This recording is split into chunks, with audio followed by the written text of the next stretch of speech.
Let's talk about promoting music on Spotify in a way that doesn't risk your tracks getting deleted.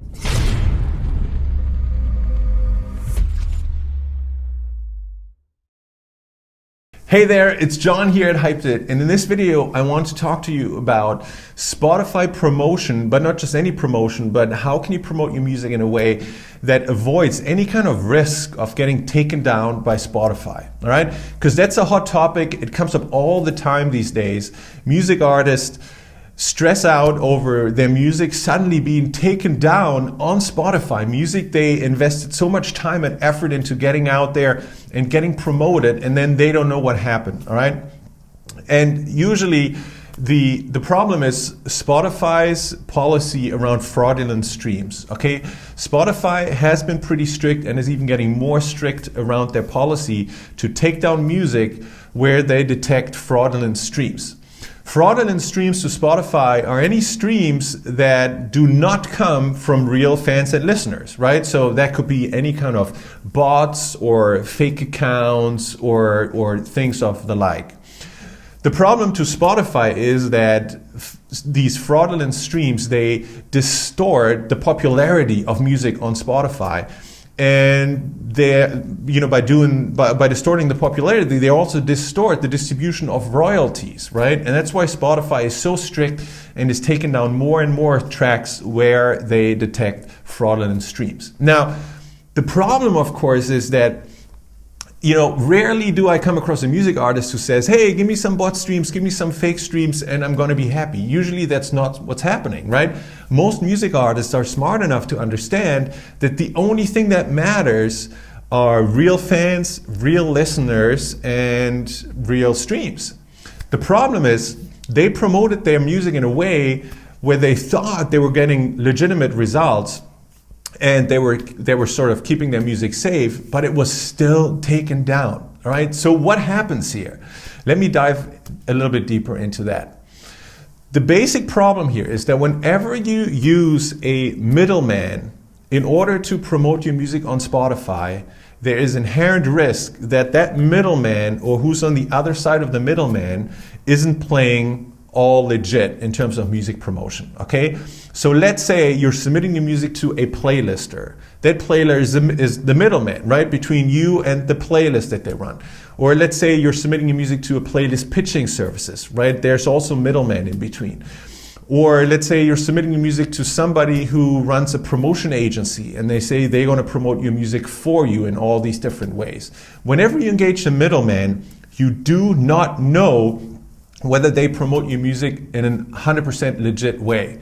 Most of these websites, most of these services, right, they tell you, yeah, everything we do is legit. We only use real fans and real listeners and real streams, and that's all we do, and that's how we build a business.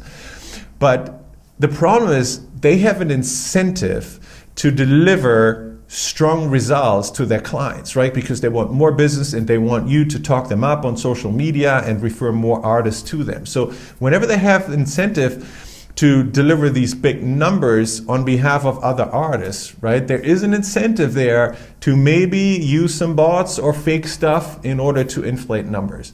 And this is what you see happening, right? And that's why a lot of artists got their music taken down, even though they thought they were getting legitimate promotion, but they did it through middlemen. And at the end of the day, they didn't know whether the people on the other side were playing by Spotify rules and really using only legit music fans in order to get their music exposure, okay?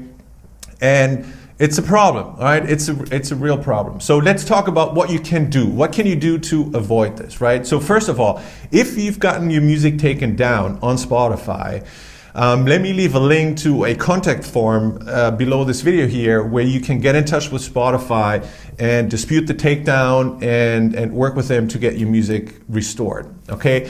Another way you want to try to do that is go through your distributor. Engage with your distributor, ask for help, and see whether they have any options with Spotify to restore your music, all right? Now, let's talk about how you can still promote your music in an effective way though, because we all need more exposure, right? just uploading music on Spotify and waiting for things to happen is usually not a recipe for success, right? You need to promote your music somehow. You need real fans, you need real listeners, you need real streams on Spotify. So how can you do it in a way that keeps your music safe? And the short but simple answer is avoid the middleman, okay? If the middleman is the problem because you don't know what they do on your behalf, the best way to avoid the risk is to promote your music yourself. Become your own best promoter. And there are a couple reasons why I'm actually an advocate for this anyway. First of all, if you promote your music yourself, you know that all the results and everything you're doing is real, right? You can control who you get your music in front of, and I'll talk about that in a little bit. I also think you are the best promoter for your own music, and that is because you understand your music better than anyone else. You created it, right? You put your ideas, your emotions into your music. So nobody connects with your music more than you do. And the same is true for your fan base. You know your fans better than anyone else, and that makes you the best promoter to new fans because you know who they are, how they think, how to reach them, how to talk to them, all right? You are truly the best promoter for your own music. The only thing why sometimes I come across artists who say, I still don't know what to do, is that promotion oftentimes involves some technical knowledge. And that is something you need to gain, and that's a good skill set to have, right, for music or even for other things. So here's what I recommend, and you heard me talk about this. I'm a big fan of it. I use Facebook and Instagram ads to promote my music on Spotify, yeah, and I do it because it can give you instant results, right? You can literally get results within hours. If you run these ads yourself, meaning you don't hire anybody to do it for you, but you do it yourself, you know that you're only getting in front of real fans, which means you get real listeners and real streams only, right? You avoid the risk. You are in control. And these ads have the ability to push your music to massive audiences and get you thousands and tens of thousands and 100,000s of streams, even if your following on Spotify or on other social media platforms is relatively small, right? And that's why I'm such a big proponent of ads. They save you time, they get you quick results, and they can give you massive results. And they only reach real people, which means your music is safe, and all the results and all the fans you're gaining are automatically real fans. All right? So that's my recommendation I want to leave you with.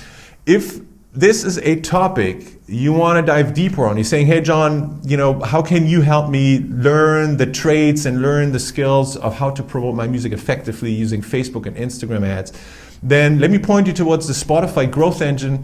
It's a coaching program that I run where I teach music artists to become their own best promoters using these tools I just mentioned. I'm going to leave a link on around this video here. Click the link, check it out, the Spotify Growth Engine. There's another video on that page. I recommend you just watch the video. I'll talk about all the details, what's inside, how it works, and that way you can decide whether you think this could be a match with what you're trying to do. All right. With that said, I hope to see you inside the Spotify Growth Engine, and definitely soon in another one of my videos. All right. Take care.